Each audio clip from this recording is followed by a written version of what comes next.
እዚህ ዓለም ላይ ምንም ነገር በነፃ አይገኝም። ምናልባትም በገንዘብ የምከፍልባቸው ነገሮች አሉ ብላችሁ ብታስቡም ከገንዘብ በላይ የምታወጡባቸው ነገሮች ናቸው። ለምሳሌ ገንዘባችሁን አውጥታችሁ የሆነ ድርጅት ላይ ኢንቨስት አደረጋችሁ ማለት ገንዘባችሁ ብቻ ወጣ ማለት አይደለም። ጭንቀትም ይኖራችኋል፣ ጥርጣሬም አለ። ምን ነው ባላደረግኩት የሚለውም ስሜት ሁሌም አብሯችሁ ይኖራል። ሞርጋን ሃውስል እንደሚናገረው ከሆነ ሁሉም ነገር ዋጋ አለው። ያ ማለት ዋጋ ያለው ነገር እንዳለ ሌብል አለው ወይንም ስም አለው ማለት ግን አይደለም ይላል። በሞርጋን ሃውስል የተጻፈውን The Psychology of Money የተሰኘውን መጽሐፍ እየገመገምንላችሁ ነው። ዛሬም ከ10ኛው ወጥመድ ብሎ ካስቀምጠው እንጀምራለን ማለት ነው። ሞርጋን ሃውስልም You want the gains but not the ride ይላል። ትርፉን ማግኘት ትፈልጋላችሁ፣ ነገር ግን መንገዱን መጓዝ አትፈልጉም ነው የሚለው። ኢንቨስትመንት ማለት ምን ማለት ነው? ገንዘባችሁን ስላወጣችሁ ብቻ መልሳችሁ የምታገኙት ገንዘብ ወይንም የምትከስሩት ነገር አይደለም። አብሮ ከኢንቨስትመንት ጋር የሚመጣ ነገር አለ። ፍርሃት፣ ጥርጣሬና ሪግሬት ወይንም ጸጸት። ለዚህ ነው ገንዘብ ባወጣችሁ ቁጥር መጥፎ ስሜት የሚሰማችሁ። ኢሞሽናል አታችመንት አለ። በስሜት ደረጃ ከዛ ገንዘብ ጋር ተሳስራችኋል። ለዚህ ነው አንዴ ገንዘብ ካወጣችሁ በኋላ ወይኔ ትክክለኛውን ነገር አላደረግኩም ብላችሁ ልቦናችሁ የሚወቅሳችሁ።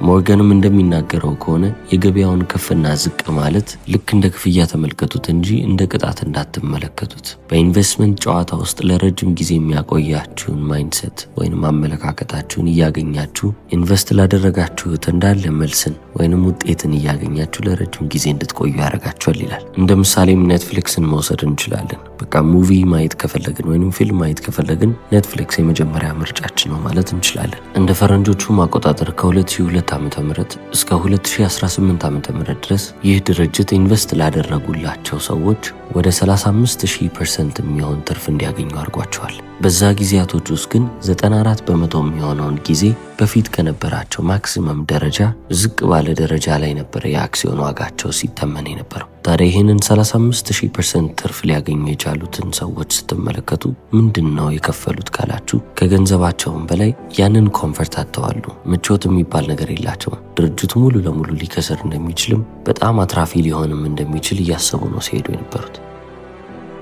በአሁኑ ዘመን ደግሞ ትልቁ ችግር ምንድነው ካላችሁ ሰዎች በዚህ ዲስኮምፈርት ውስጥ መቀመጥ አይፈልጉም። ምቾት የሚነሳቸውን ነገር አቮይድ ማድረግ ይፈልጋሉ። ስለዚህ ቶሎ ብር አስገብተው ቶሎ የሚያገኙበትን መንገድ ነው የሚፈልጉት። የገበያውን ሁኔታ ይመለከቱትና ሊገምቱት ያስባሉ። ቶሎ ገባ ብለው ወጣ ለማለትም ይሞክራሉ። ይህንን ሁሉ ነገር የሚያደርጉት ለምንድን ነው ካላችሁ ለትንሽ ጊዜ አብሯቸው የሚቆየውን ህመም አቮይድ ለማድረግ ወይንም ደግሞ ለማምለጥ ስለሞከሩ ነው። ነገር ግን በረጅም ርቀት ከተመለከታችሁት ይህንን ህመም አቮይድ የሚያደርጉ ወይንም ደግሞ ችላ ብለው ለመሮጥ የሚሞክሩት ሰዎች የበለጠ ሰፈር ሲያደርጉ መከራ ሲበሉ ትመለከታላችሁ። ታዲያ የእነሱ ስቃያቸው በምን መልክ ይመጣል ካላችሁ ምናልባትም ከባድ የሚባል ስህተት ይሳሳታሉ፣ አለበለዚያም ደግሞ ማግኘት የሚችሉትን ትልቅ የሚባል ትርፍ ያጣሉ። ታዲያ ነገሩ ካለፈ በኋላ ወይኔ እዚህ ነገር ላይ እዚህ ድርጅት ላይ እኮ አክሲዮን ነበረኝ ብሎ እንዲያስቡና እንዲጸጸቱ ያደርጋቸዋል። ስለዚህ እዚህ ጋር አንድ ነገር ማመን አለባችሁ። ከኢንቨስትመንታችሁ ጋር አብሮ የሚመጣ ኢሞሽናል ኮስት እንዳለ ወይንም ደግሞ በስሜት የምትከፍሉት ዋጋ እንዳለ ማወቅ መቻል አለባችሁ። በተጨማሪም ደግሞ ምቾት ሊሰማችሁ እንደማይችልም በደንብ ልታውቁና ልትገቡበት ይገባል። ምክንያቱም ኢንቨስትመንት ወይንም ደግሞ ኢንቨስቲንግ የሚባለውን ሀሳብ ካያችሁት ምንም ነፃ የሚባል ነገር የለም። ሁሉንም ነገር ትከፍሉበታላችሁ ይላል። ወደ 11ኛው ወጥመድ ወይንም ደግሞ ትራፕ ነምበር 11 አለፍን። ሞርጋን ሃውስል you think getting rich is the hard part ይላል። በዚህ ሀብት በሚባለው ወሬ ውስጥ ሁለት ነገሮች አሉ፣ ሀብታም መሆንና ሀብታም ሆኖ መቆየት። ሁለቱም ፍጹም የተለያዩ ክህሎቶችን የሚጠይቁ ናቸው። ሀብታም ለመሆን ሪስክ መውሰድ ያስፈልጋቸዋል፣ ደፋር መሆን አለባችሁ። በተመሳሳይ መልኩም ደግሞ ኦፕቲሚስት ልትሆኑ ይገባል። በረጅም ርቀት ህይወታችሁን ትመለከቱትና እዚህ ደረጃ ላይ መድረስ አይቀርም ወይንም ደግሞ አሁን እንደዚህ እየሰራው እየለፋውበት ያለው ድርጅት እዚህ ደረጃ ላይ መድረሱ አይቀርም ብላችሁ ልታምኑ ይገባል። ነገር ግን ሀብታም ሆኖ ለመቆየት ልክ ሀብታም ለመሆን እንደመሞከር አይደለም። መረጋጋትን ይጠይቃል። ነገሮችን አስፍቶ መመልከትን ይጠይቃል። ትህትናን ይጠይቃል። በተጨማሪም ደግሞ አልበገር ባይነትን ይጠይቃል። እግር ኳስን የምትመለከቱ ከሆነ ገንዘብ ለማግኘት መሞከር ወይንም ሀብትን ለመገንባት መሞከርን ልክ እንደ አጥቂ አድርጋችሁ ተመልከቱ። ሁሌም ቢሆን ለማጥቃት ነው የሚሄደው። ነገር ግን ሀብታም ሆኖ ለመቆየት ዲፌንሳችሁ በጣም ያስፈልጋችኋል። ተከላካይ መሆን መቻል አለባችሁ። በደንብ ትጠነቀቃላችሁ፣ ትሁት ትሆናላችሁ። ነገር ግን ምንም አይነት ነገር የሚበግራችሁ ሰዎች መሆን የለባችሁ። ጸሐፊው እንደሚናገረው ከሆነ ጥሩ የሚባል ኢንቨስቲንግ ስለ ብሪሊየንስ ሳይሆን ስለ ሰርቫይቫል ነው ይላል። መትረፍ ነው እንጂ ከዛ በላይ በጣም እጅግ ልቆ መገኘትን አይጠይቅም። እዚህች ዓለም ላይ መትረፍን፣ መቆየትን ወይንም ደግሞ ሰርቫይቫልን ለምንድን ነው ቅድሚያ የሰጠው? ምንም አይነት መጥፎ የሚባል ነገር በዚህች ዓለም ላይ ቢፈጠር እናንተ ያንን ተቋቁማችሁ መቆየት ከቻላችሁ ጨዋታ ውስጥ አላችሁ ማለት ነው።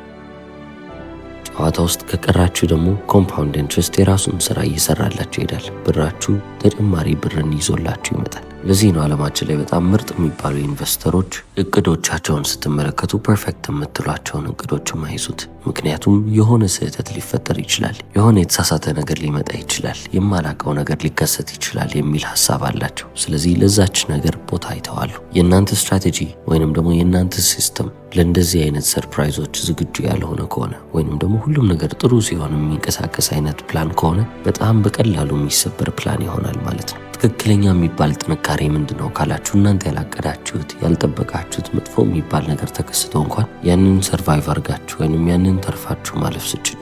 በዓለማችን ላይም በጣም ጎበዝና ምርጥ የሚባሉትንም ኢንቨስተሮች ካያችሁ በወደፊቱ የሚያምኑ ናቸው። ነገር ግን አሁን ላይ ደግሞ ላይሳካ ይችላል፣ እነዚህ ነገሮች ሊበላሹ ይችላሉ ለሚሉትም ነገር ክፍት የሆነ ቦታ እንትተው ይሄዳሉ። ምናልባትም ኤክስትራ ካሽ መያዝ ይሆናል። ጥሬ ገንዘብን ይዘው ቁጭ ይላሉ። የሆነ ነገር ቢፈጠር ወይንም ደግሞ ምናልባትም ገበያው ወደ ታች ቢዋዥቅ ያንን ገንዘብ ይዘው ጥሩ የሚባሉ ንብረቶችን መግዛት ይችላሉ። አሁን ግን ከኢንቨስትመንት ከምታገኙት በላይ በጣም የሚጠቅማችሁ ነገር ምንድን ነው ካላችሁኝ ማይንድሴታችሁ ነው። ያንን ኤክስትራ ካሽ ማስቀመጣችሁ፣ ያንን ጥሬ ገንዘብ ወደ ጎን ዞር አድርጋችሁ ባንካችሁ ውስጥ ማስቀመጣችሁ መጥፎ ነገር የተፈጠረ ጊዜ ሰዎች በሚደናገጡበት ሰዓት እናንተ የተረጋጋ አእምሮ ይዛችሁ ቀጣይ እርምጃችሁን እንድታስቡ ክፍተት ይሰጣችኋል። ሁሉም ሰው በሚተራመስበት ጊዜ ውስጥ ደግሞ የተረጋጋ አእምሮ ያለው ሰው ምንጊዜም ቢሆን የብልጫውን የያዘ ሰው። ሞርጋን ሃውስል ይህንን ባርበል ፐርሶናሊቲ ይለዋል። ኮንፊደንስ ወይንም በራስ መተማመንና ጥንቃቄ አንድ ላይ የተጠመረበት። በተመሳሳይ መልኩ ተስፋን በአንድ እጃችሁ ይዛችኋል፣ በሌላኛው ደግሞ ፍርሃትን ብትሆን ትኖራለች። ላለፉት 170 ዓመታቶች ወደ ኋላ መለስ ብለን የዩኤስን ኢኮኖሚ እንመልከት። ብዙ ሪሴሽኖች ነበሩ፣ ብዙ ጦርነቶች ነበሩ። ኢንፍሌሽንም ልክ እንደ ጉድ ነው። ነገር ግን ህዝቦቿን ተመልክታችሁ የመኖር አቅማቸውን ካያችሁ 20 እጥፍም አድጓል።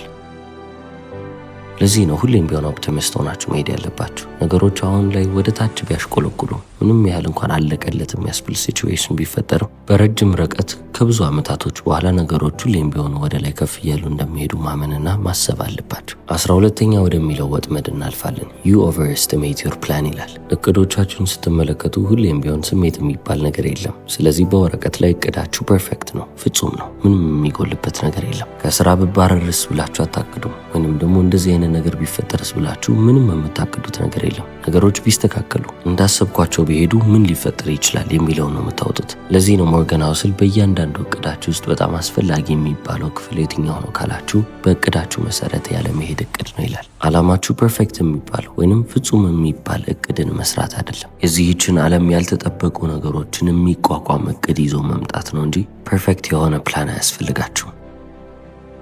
ነገሮች እንዳሰባችሁት ባይሄዱላችሁ እንኳን አንኤክስፔክትድ የሆኑ ነገር ቢፈጠሩ እንኳን ሳትደናገጡ እንድታልፉ እንድትሄዱ ያደርጋችኋል። ሞርጋን ሃውስል እንደሚናገረው ከሆነ የእናንተ እቅድ ወይንም የእናንተ ስትራቴጂ የማይሰራው ለምንድን ነው ካላችሁ ስትራቴጂው ትክክል ስላልሆነ ሳይሆን በዛ ስትራቴጂ መሰረት ስትሄዱ የሚያጋጥማችሁ መሰናክል፣ የሚያጋጥማችሁን ጭንቀት መቋቋም ስለማትችሉ ነው ይላል። ለዚህ ነው በስሜት ደረጃ የማይበገር ሰው መሆን ያለባችሁ። ሙሉ የገንዘብ ህይወታችሁ በአንድ ስራ ላይ ወይንም በአንድ የገቢ ምንጭ ላይ አለበለዚያም ደግሞ በአንድ ዋይልድ ኢንቨስትመንት ላይ ብቻ የተንጠለጠለ ከሆነ የመጀመሪያው ውድቀታችሁ እሱ ነው የሚሆነው ይላል። ስራችሁን ያጣችሁ ቀን፣ ያንን የገቢ ምንጭ ያጣችሁ ቀን እናንተም ሰው አትሆኑ። በቃ ሁሉም ነገራችሁ ይጠፋል። ለዚህ ነው ያለምንም ግብ መቆጠብ ጀምሩ የሚለው። ሰዎች መቆጠብ የሚጀምሩት የሆነ ነገርን ለመጀመር ሲያስቡ ነው። ምንም አይነት ነገር ባታስቡ፣ ምንም አይነት ነገር ለመጀመር ባታቅዱ እንኳን መቆጠቡ አይከፋም ይላል። ያልተጠበቀ ወይንም ደግሞ ያልገመታችሁት ነገር ሲከሰትባችሁ ቶሎ የምታመልጡበት እፎ የምትሉበትን ነገር ታገኛላችሁ።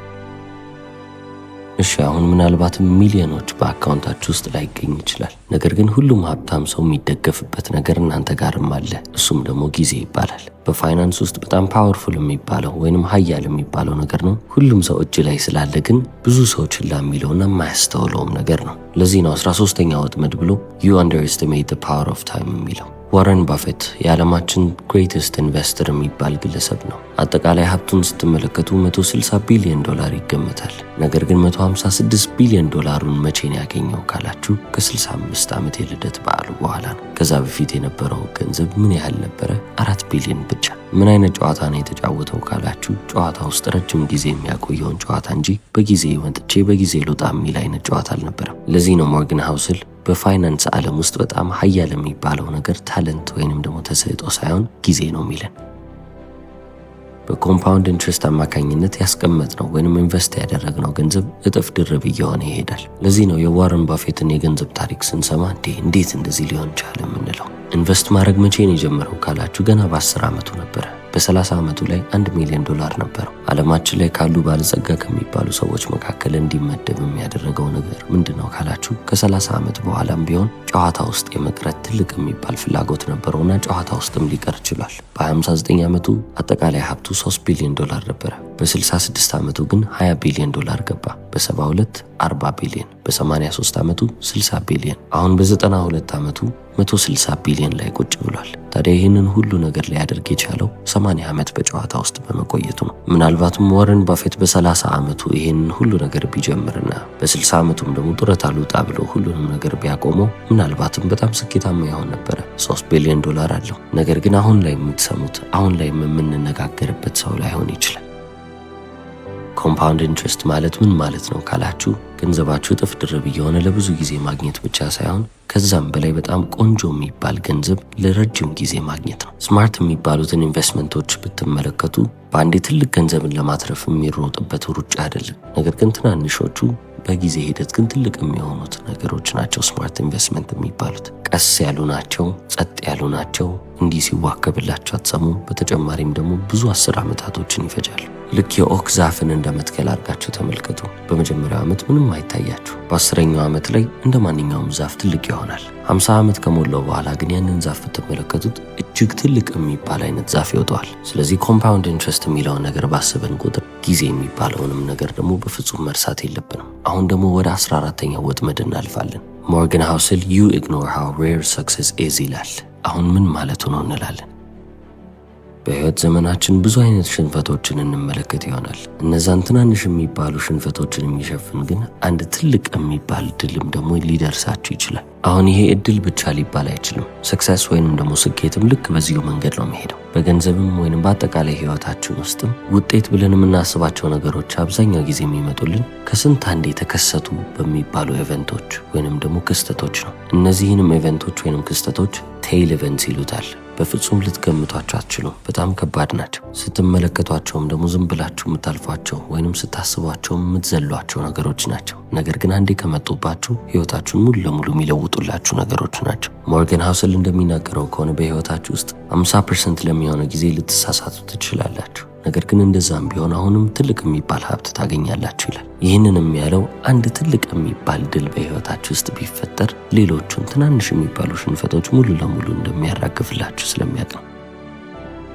ተመሳሳይ ምሳሌ ልንወስድ ነው። ዋረን ባፌት በሺዎች የሚቆጠሩ አክሲዮኖች በእጁ ላይ ያሉት ማለት ይቻላል። ነገር ግን ትልቅ የሚባለው ሀብቱ የመጣው ከየት ነው ካላችሁ ከነዛ በሺህ ከሚቆጠሩት ውስጥ 10 አክሲዮኖች ቢሆኑ ነው። ከነዛም መካከል ለምሳሌ በ1989 ዓ.ም የኮካ ኮላን ሼሮች ገዝቶ ነበር። የዛኔ ሰዎች የሚገዙት አክሲዮን አልነበረም። በተጨማሪም ደግሞ ሪስኪም የሚባል አልነበረም። ይህን ነገር መግዛት የለብም የሚያስብል አክሲዮን አልነበረም። ታዲያ ያ በ1989 ኢንቨስት ያደረገው ገንዘብ እስካሁን ድረስ የሚያስገርም ትርፎችን ይዞለት እየመጣ ነው። ቴይል ኢቨንትስ ማለት ይህ ማለት ነው። በመጀመሪያ ስትመለከቷቸው ምንም የማይለውጡ ወይንም ደግሞ ትንሽ ይመስላሉ። ከዛ በኋላ ግን ሁሉም ነገር ድብልቅልቅ እስኪል ድረስ በጣም ትልቅ ይሆናል ይላል። ለዚህ ነው ቴይል ኢቨንት ኢንፍሉዌንስ ማድረግ ብቻ ወይንም ተጽዕኖ ማድረግ ብቻ ሳይሆን ውጤቱ በራሱ የሆነው። አብዛኛውን ጊዜ ግን እኛ የምንሸወደው ንጹህ የሚባል ታሪክ ስለምንፈልግ ነው። አንድ ትልቅ የሚባል ጌን፣ አንድ ትልቅ የሚባል ድል እንጠብቃለን። ያም ድል ደግሞ ኖርማል የሆነ ይመስለናል። እንደዚህ አይነት ድል ካገኘንም የምንደግመው ይመስለናል። ነገር ግን የሚደገሙ ነገሮች አይደሉም። ስለዚህ አሁን እነዚህን አመለካከቶች እንዴት ልቀይር ካላችሁ